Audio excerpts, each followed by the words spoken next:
রাধে রাধে, আমি মানসী। আমার ইউটিউব চ্যানেলে আপনাদের সবাইকে স্বাগত জানাই। আমিও বানিয়ে ফেলেছি হোমমেড শতধৌত ঘৃত, মানে 100 বার ধোয়া ঘি। ঘি আর জল দিয়ে কিন্তু তৈরি করা যাবে এই হোমমেড ক্রিমটি। এই ক্রিমটির কথা সেই প্রাচীন কাল থেকেই কিন্তু সবাই মোটামুটিভাবে পরিচিত। তবু আপনাদের সাথে আমি এই ক্রিমটা সম্পর্কে কিছু বলবো। সেই 5000 বছর পুরনো এই ক্রিম, যেটা কিনা চরক সংহিতা থেকে আমরা জানতে পারি। ঘি শুদ্ধ করার জন্যই কিন্তু এই তামার ব্যবহার করা হয়। তামাতে থাকে অ্যান্টিঅক্সিডেন্ট, যেটা কিনা ঘি ভালো করে বিশুদ্ধ করতে সাহায্য করে। আগেকার সময়ে, মানে সেই 5000 বছর পুরনো সময়ে কিন্তু হাতে তৈরি করা হতো, আর পূর্ণিমার রাতে মন্ত্র বলেই কিন্তু এই ঘিটা প্রস্তুত করা হতো।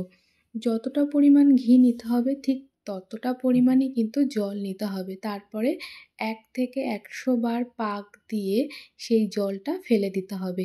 এই প্রসেস অ্যাপ্লাই করতে হবে 100 বার। মানে প্রত্যেকবার 1 থেকে 100 গুণে জল ফেলে আবার জলটা দিয়ে তারপরে পুনরায় জলটা ফেলতে হবে। এই প্রক্রিয়া 100 বার করলেই কিন্তু আমাদের ক্রিমটা রেডি হয়ে যাবে। এবার আমি ভুলে যাচ্ছিলাম বলে কিন্তু একটা খাতা পেন নিয়েছি যে আমি কতবার করছি। তারপরে যখন ক্রিমটা রেডি হয়ে যাবে না, ক্রিমটা অনেক হালকা এবং একটা সিল্কি ভাব আসবে।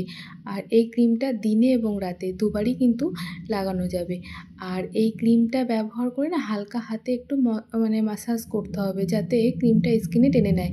স্কিনে মাসাজ করার পরে কিন্তু কোনো চিপচিপে ভাব এতে থাকবে না, মানে ঘি বা কোনো কিছু ইউজ করলে যেমন চটচট করে সেরকম কিন্তু থাকবে না, একদম হালকা লাগবে।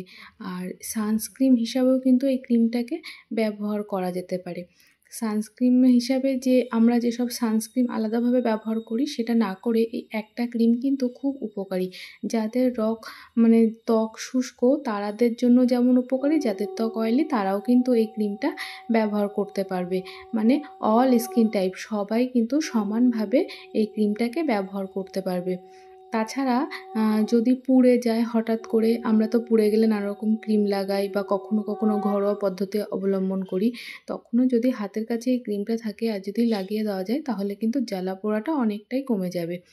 আবার যদি দেখা যায় যে কেটে গেছে তখনও কিন্তু এই ক্রিমটা লাগানো যেতে পারে। মোট কথা এই ক্রিমের গুণাগুণ অনেক অনেক বেশি। মুখের বলিরেখা থেকে শুরু করে স্কিন ট্যানিং, তারপরে আপনার নানা রকমের পিম্পলস যেগুলো হয়, ব্রণ, ফুসকুড়ি, এই সব কিছুতেই কিন্তু এই ক্রিমটা প্রযোজ্য।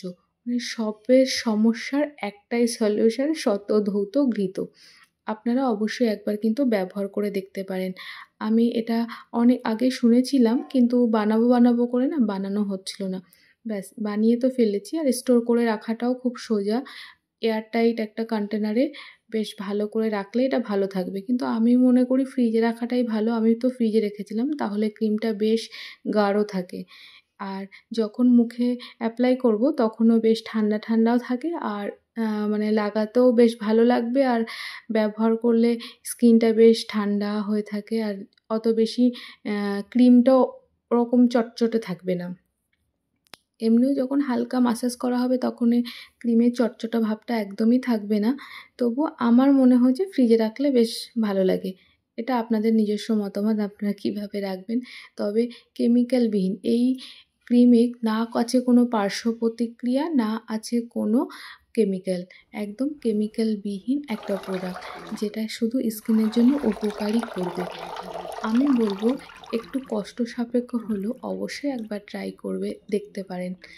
আমি যখন এই ক্রিমটা বানিয়েছিলাম প্রথমে কিন্তু প্রথমবার যখন জলটা ফেললাম তখন একটু ঘি পড়েছিল, কিন্তু সেকেন্ড বার বা থার্ড বার যখন জল ফেললাম তখন শুধু জলটাই পড়েছিল। তখন ঘিটা বেশ সাদা সাদা টাইপের হচ্ছিলো। প্রথমে ঘিয়ে কালার ছিল, তারপরে আস্তে আস্তে ক্রিমটা হয়ে যাওয়ার পরে বেশ সাদা হয়েছিল।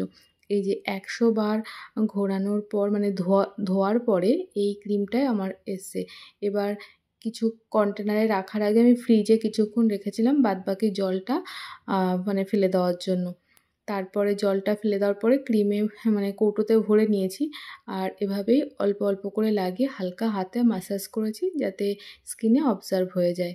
আমার তো বেশ ভালোই লেগেছে। আপনাদের কেমন লাগবে বানিয়ে আর ব্যবহার করে ঠিক কতটা উপকার পেলেন সেটা কিন্তু অবশ্যই আমাকে জানাতে ভুলবেন না।